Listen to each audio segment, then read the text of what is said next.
Right now at 5, bomb cyclone conditions leaving icy roads and heavy winds. We've got the latest for commuters and the pleas from a Jackson County sergeant accused of reckless shooting.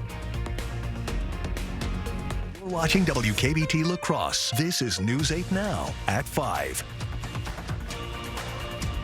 Good evening, everyone, and thanks for joining us tonight at 5. I'm Ken Kozarowski. This weekend's snow is leaving a lasting effect with icy roadways and slippery paths. Video from this morning shows the News 8 storm runner handling some blowing snow. I've seen a few stranded cars, some sliding, and some heavy winds. Now, roads are reopened on I-94 after a few crashes brought traffic to a standstill in Eau Claire County. Those crashes both involving semis. I-94 at US 53 was down to one lane, while I-94 at County HH near Foster was completely closed for almost 3 hours. A declared snow emergency in La Crosse means alternate side parking is in effect. On even-numbered dates, drivers park in front of even-numbered addresses. Odd-numbered days, odd-numbered addresses. That snow emergency will go until 6 p.m. Wednesday. Severe weather conditions brought high winds, ice, and snow all over the north over the weekend. Bomb cyclones, an unusually powerful type of storm, trigger extremely strong winds and often cause damaging weather, from blizzards to severe thunderstorms. As Bradley Blackburn reports, the storm already putting millions under winter weather alerts. A powerful winter storm blanketed much of the Midwest in a blizzard Sunday, dumping snow and bringing whiteout conditions to roadways. 14-vehicle crash. Zero visibility and ice caused accidents from Iowa to Michigan to Minnesota, where jackknifed tractor trailers lined snowy highways. The message to drivers: stay off the roads. We actually had a semi who stopped in the lane, in the traveled lane, because they are having difficulty seeing, which then caused a chain reaction accident. In central Illinois, a suspected tornado touched down Sunday, scattering debris and damaging buildings, including some that were total losses. We have people that are losing their homes tonight. The system is now moving into the Northeast, hitting upstate New York and New England with freezing rain and snowfall. Parts of New York State could see more than a foot of snow this week. Here in New York City, the problem is a blanket of dense fog that wrapped skyscrapers and slowed air travel.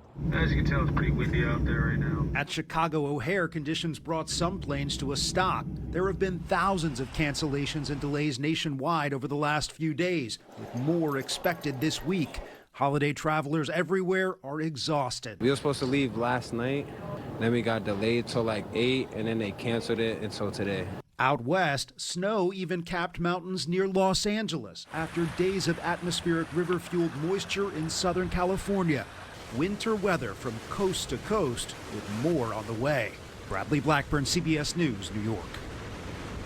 More than 100 million people have been under high wind advisories. I was actually driving home yesterday, Greg, as the rain turned into snow mid-travel around the Oakdale exit area. It was a fun hour and a half as travel got a little slower, and you can definitely feel the cold today as well. Yeah, it's back to winter-like conditions, and overall this event didn't have a lot of snow, really. It was more a combination of wind and snow that caused a lot of the problems and that decrease in temperatures. We switched from rain to snow. But now for this evening, it's really the frigid conditions we have right now. Clearing skies, actually see Eau Claire, but the wind is still going on about 10 to 15, so we still got a little bit of drifting potentially out there in some areas, but also we do have some wind chill. High temperatures, they didn't move much from this morning's really low, so overall just some teens and a few temperatures that were probably warmer early overnight. There's your apparent feel-like temperatures. We got 10 to 15 below west of the river. Otherwise we are sub-zero, so it definitely is frigid out there. We do have a little bit of flurry activity. Kind of zoom in right there, just a little bit of activity, nothing significant to speak of, but we still got some wind going on for this evening. Just decreasing clouds. We have clear skies. It's going to get cold, 6 degrees by 10 p.m. for Eau Claire and La Crosse. Also, we're going to get back down to 8 with that wind chill, -5. Clearing skies. The winds will decrease, but we do have more snow on the way for Tuesday and Wednesday, so we'll see how much we'll have. But there is positive news with that snow. We're not going to have anywhere near the wind with it either. So we'll explain all that a bit later. All right, some good news in there for sure. Thank you, Greg. And after the snow's big return, many people have been grabbing their shovels and clearing the sidewalks to try and help their community members. Chandler Brewer was out at 5 a.m. to help shovel the sidewalks for those who can't shovel on their own. He posted a message on Nextdoor saying he would do it for cheap. Chandler had done 11 houses so far. He says this is not a business for him, but a way to just help out his community. I'm not looking out here to make a bunch of money and get rich.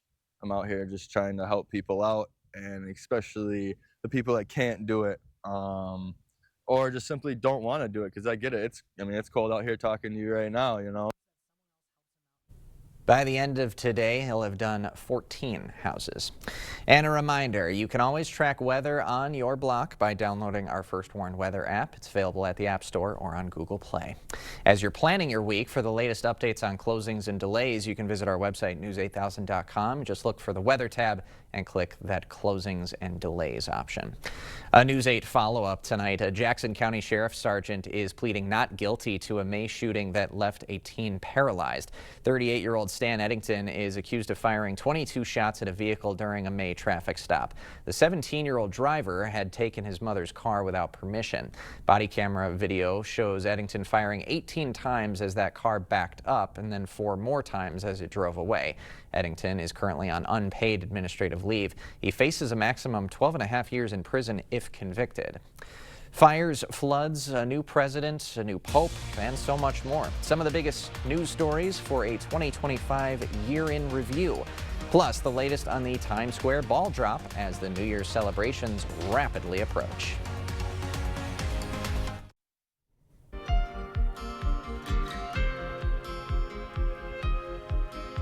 2025 delivered a year full of news. A familiar face returned to the White House. Fires and floods forever changed cities and communities across the country. A new pope was chosen, and following an extended out-of-this-world adventure, 2 American astronauts finally made it home. Michael Yoshida breaks down 2025. 2025 began with back-to-back tragedies. New Year's celebrations turned deadly in New Orleans. A terror attack shutting down the city's famed Bourbon Street. Just days later, we drove up and I just kept saying, my home, my home. Deadly and destructive fires tear across Los Angeles, destroying thousands of homes. We wanted to see for ourselves what the damage was, but it's gone. It's gone.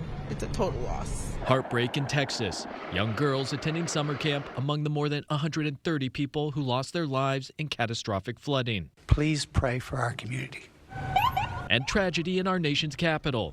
A passenger jet colliding with a U.S. Army helicopter, the deadliest U.S. plane crash in nearly 2 decades. I, Donald John Trump, do solemnly swear. Donald Trump returned to the White House. Job and spending cuts, tariffs, and immigration enforcement and raids becoming political and social flashpoints.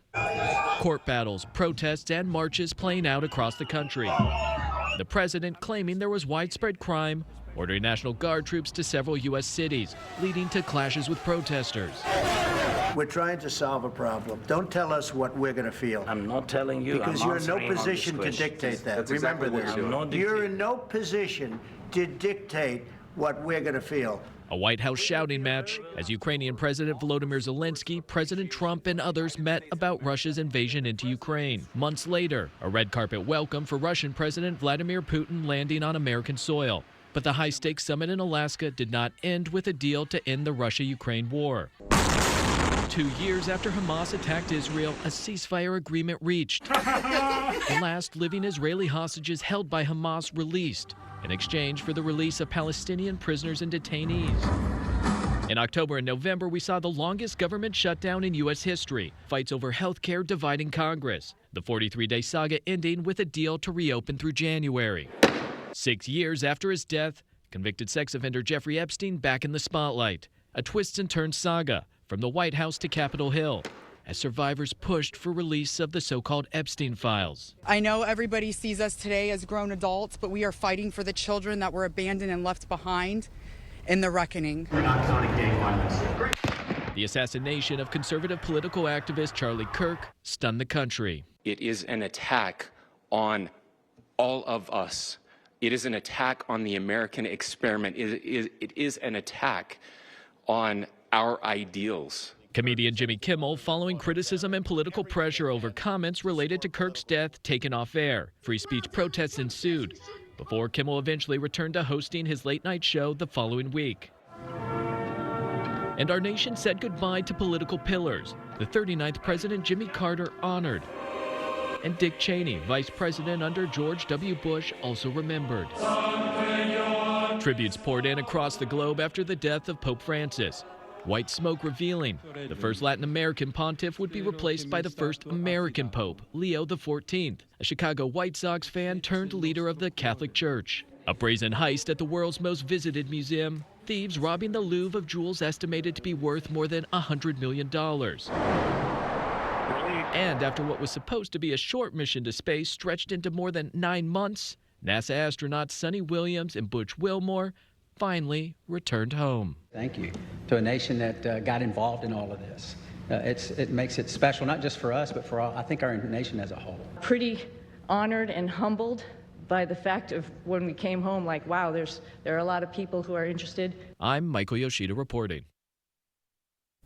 We will have more news ahead, but first.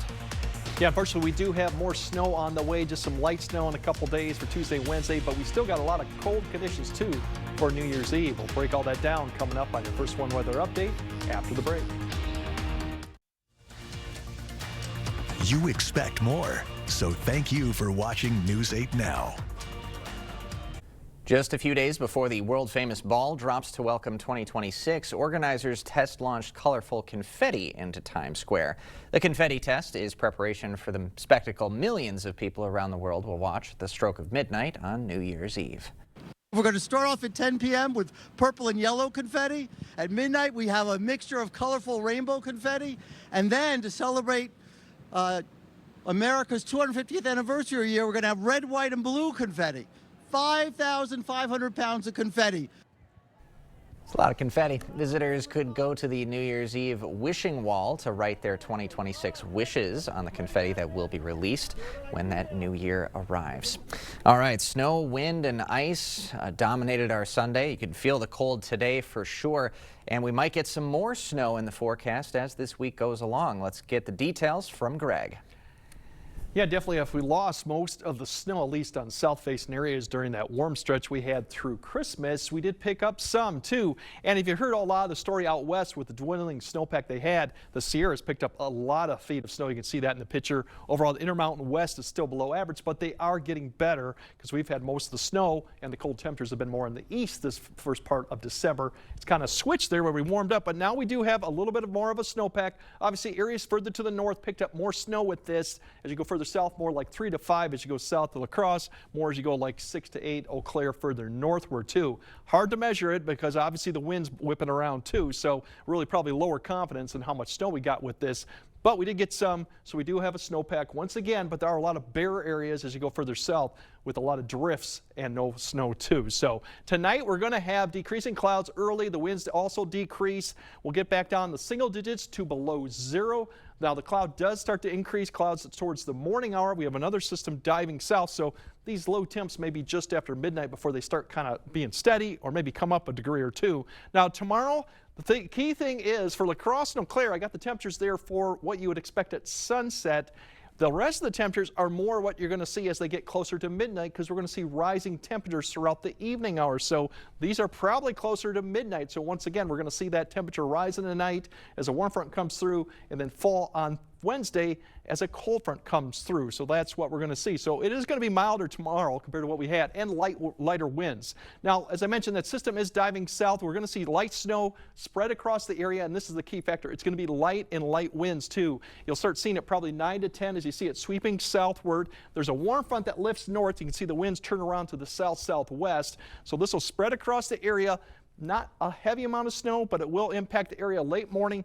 Probably as you go further south, that could extend into the afternoon, maybe early evening hours further southwest. But for the most part, the evening commute, a lot of it will be tapering off at that point. Notice the temperature at this time. We're already in the 20s to the south, to the teens to the north. So we are steady or slowly climbing. Now throughout the nighttime, there's one little threat we got to keep an eye on. There's a little weak disturbance that does come through about 10 to about midnight. You can see that right through there about after midnight. Notice the temperatures at midnight. We're already approaching 30 for areas further south, teens to the 20s. So everyone is either steady or slowly climbing. This has a possibility of being a little freezing drizzle or flurry activity. We'll have to keep an eye on this. It won't amount to too much if it does occur, and it won't impact the morning commute because it will be out of here too. Then as we go on, the cold front will come through Wednesday morning. We'll have more snow showers. The winds will pick up. And then we got clearing skies New Year's Eve and going into Thursday, which means very cold temperatures too. Now, snow amounts through this whole period, we're talking Tuesday all the way through Wednesday, not a lot. Like I said, maybe an inch or two. Better shot as you go further north and west. You might pick up a little bit more, 2 to 3. And this is both Tuesday and Wednesday. So light amounts, light snow rates. Temperatures too, as I mentioned, Wednesday, they're going to fall. And as we get towards New Year's Eve, we're going to get down into the teens. This doesn't factor the wind chill. There will be a little bit of wind going on. 6 p.m. now we're continuing to fall into the single digits north to low teens. And as we go throughout Wednesday evening, by the time we get to about midnight, we're going to fall all the way probably back down into the single digits above and below zero. Factoring the wind chill, it will be quite cold out there. So something to keep in mind of as we go into Thursday's lows, as we wake up for the new year. We got temperatures in the single digits below zero. So it's going to be a cold start for New Year's Eve, and that's a good thing going forward. But as we look at the 8-day forecast, as it comes up here, and it's not, there we go, popping up there. We got temperatures getting back up to about the 20s as we get to Friday and Saturday and Sunday. We kind of get back up to about where we should be at average temperatures. Oh, then it flips around to something else there too. So delay response there. But overall, yeah, light snow Tuesday, Wednesday, but it's going to be far lighter than we've seen, and the wind won't be a factor also. Good news right there. Thanks, Greg. Well, it's making a tourism hub in Italy even more popular right now. A mountainside activity that's capturing global attention. Next. All right, definitely a wind chill out there this evening. Some areas could be 10 to 15 below. We'll clear across more 5 to 10 below. We will get into the single digits. We do have increasing clouds towards tomorrow morning, which will help kind of stabilize that temperature, as we do have more light snow coming for Tuesday and Wednesday. All right, so winter's definitely back. That springtime week, yeah, little thaw. it's gone. That'll do it for us at 5. We'll see you back at 6.